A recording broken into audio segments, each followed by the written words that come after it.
Multiplication by a 3-digit number. Example. Multiply 425 by 364. Solution.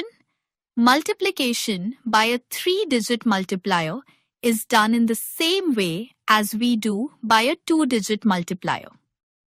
Here, the multiplier is 364 and 364 equals 300 plus 60 plus 4. So first we multiply by 4, then by 60 and finally by 300. Once done, we add all the three products. Thus, 425 times 364 equals 154,700. Step 1. Multiply by 4. Step 2.